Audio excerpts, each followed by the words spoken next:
Vêtu de neuf, l'écritoire aux côtés, Maître Blasius s'avance dans les bleus fleuris. Comme un poupon sur l'oreiller, il se ballotte sur son ventre, rebondit, et les yeux à demi fermés, il marmotte un pater noster dans son triple menton. Salut, Maître Blasius! Vous arrivez au temps de la vendange, pareil à une amphore antique. Que ceux qui veulent apprendre une nouvelle d'importance m'apportent ici premièrement un verre de vin. Voilà notre plus grande écuelle.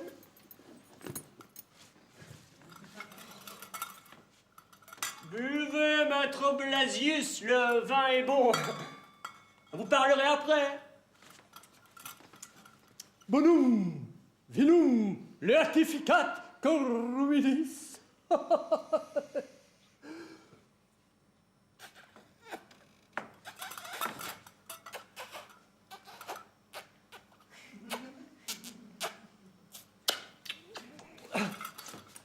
Vous saurez, mes enfants, que le jeune Perdicant, fils de notre Seigneur, vient d'atteindre à sa majorité et qu'il est reçu docteur à Paris. Il revient aujourd'hui même au château, la bouche toute pleine de façons de parler, si belle et si fleurie qu'on ne sait que lui répondre les 3/4 du temps. Toute sa gracieuse personne est un livre d'or. Il ne voit pas un brin d'herbe à terre qu'il ne vous dise comment cela s'appelle en latin. Et quand il fait du vent ou qu'il pleut, il vous dit tout clairement pourquoi. Vous ouvririez des yeux grands comme la porte que voilà, de le voir dérouler un des parchemins qu'il a coloriés d'encre de toutes couleurs, de ses propres mains, et sans rien en dire à personne. Enfin, c'est un diamant fin, des pieds à la tête. Et voilà ce que je viens annoncer à monsieur le baron. Vous sentez que cela me fait quelque honneur, à moi qui suis son gouverneur depuis l'âge de 4 ans. Ainsi donc, mes bons amis, je ne serais pas fâché de boire encore une gorgée avant d'entrer.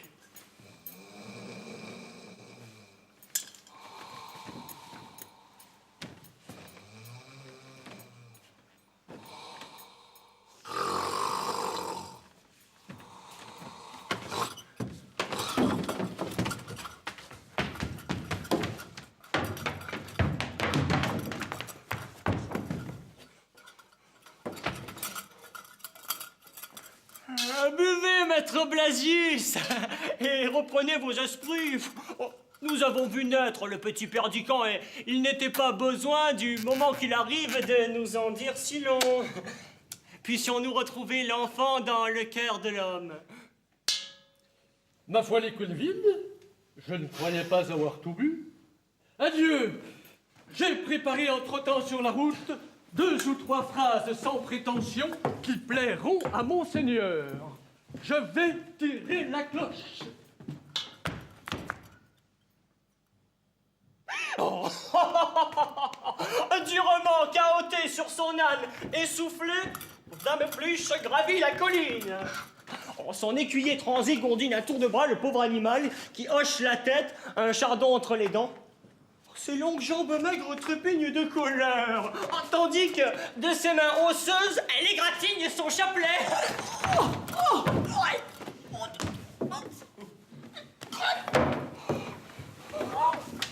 Bonjour donc, Dame Pluche. Vous arrivez comme la fièvre, avec le vent qui fait jaunir les bois. Un verre d'eau, canaille que vous êtes. Un verre d'eau et un peu de vinaigre. D'où venez-vous, Pluche, mamie? Vos faux cheveux sont couverts de poussière. Voilà un toupet de gâté. Votre chaste robe est retroussée jusqu'à vos vénérables jarretières. Sachez, Manan, que la belle Camille, la nièce de votre maître, arrive aujourd'hui au château.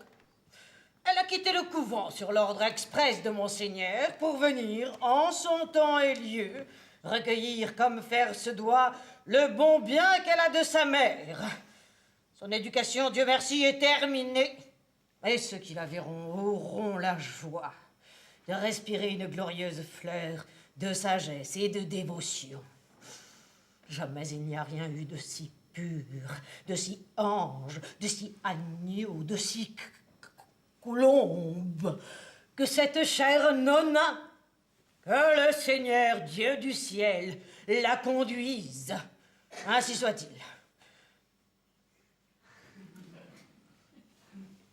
Rangez-vous, canaille. Il me semble que j'ai les jambes enflées. Défripez-vous, honnête pluche. Et quand vous prierez Dieu, demandez de la pluie. Nos blés sont secs, comme vos tibias. Vous me servez de l'eau dans une écuelle qui sent le vin. Vous êtes des buteurs et des malappris. Mettons nos habits du dimanche et attendons que le baron nous fasse appeler. Ou je me trompe fort, ou quelque joyeuse bourbance est dans l'air d'aujourd'hui.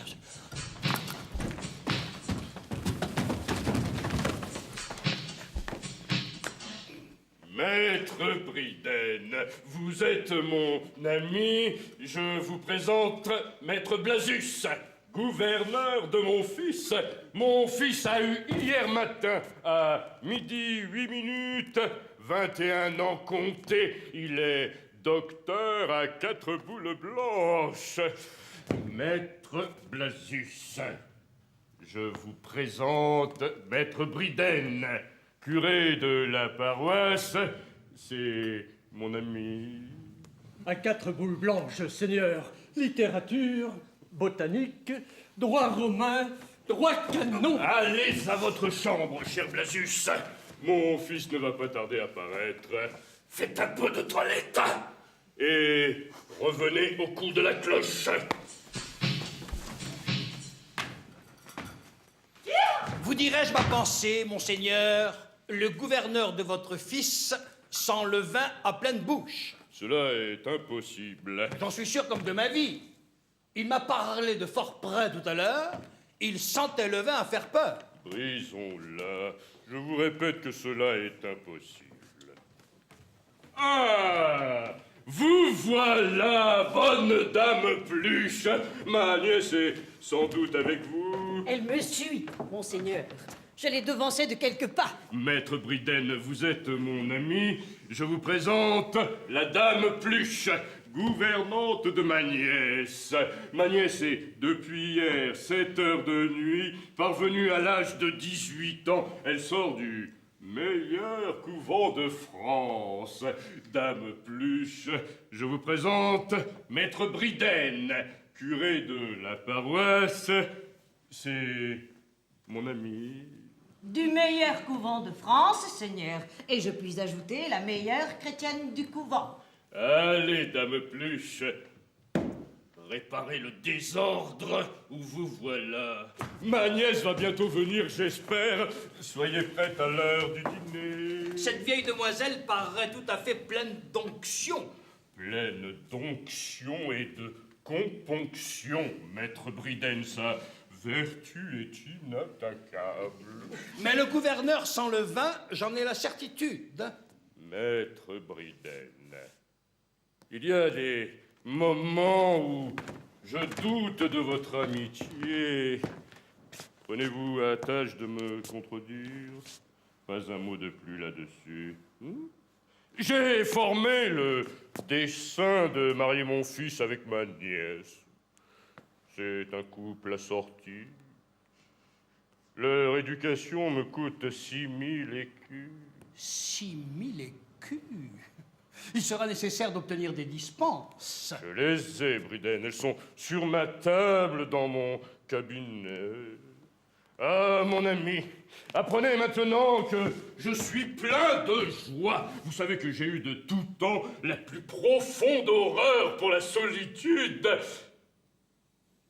Pour la solitude. La solitude. Cependant, la place que j'occupe et la gravité de mon habit m'obligent à rester dans ce château pendant 3 mois d'hiver et 3 mois d'été. Il est impossible de faire le bonheur des hommes en général et de ses vassaux en particulier sans donner parfois à son valet de chambre l'ordre vigoureux de...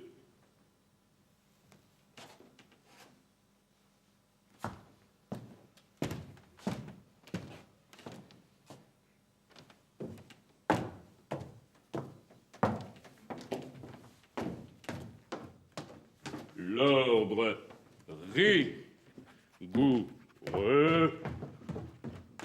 de ne laisser entrer personne, qu'il est austère et difficile le recueillement de l'homme d'État, et quel plaisir ne trouverais-je pas à tempérer par la présence de mes 2 enfants réunis, à tempérer la sombre tristesse à laquelle je dois nécessairement être en proie depuis que le roi m'a nommé receveur.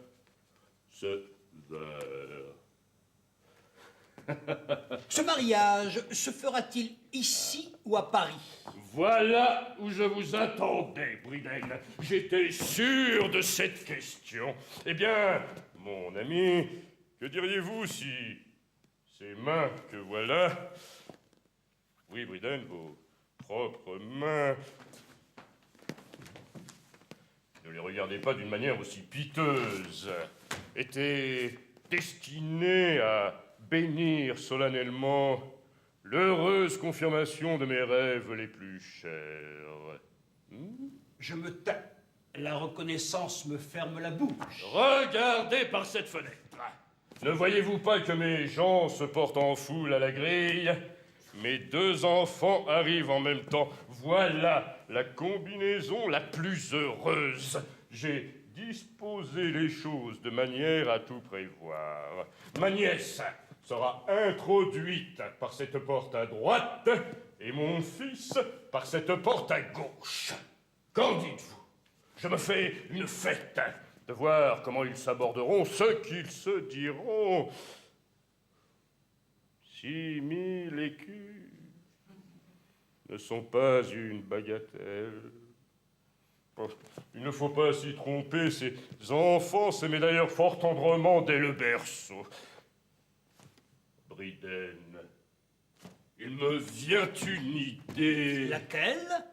Pendant le dîner, sans avoir l'air d'y toucher, vous comprenez, mon ami, tout en vidant quelques coupes joyeuses. Vous savez le latin, Briden. D'épaule, pardieu, si je le sais. Je serais bien aise de vous voir entreprendre ce garçon, discrètement s'entend, devant sa cousine. Cela ne peut produire qu'un bon effet. Faites-le parler un peu latin, non pas précisément pendant le dîner, cela deviendrait fastidieux et, quant à moi, je n'y comprends rien. Mais au dessert... Entendez-vous?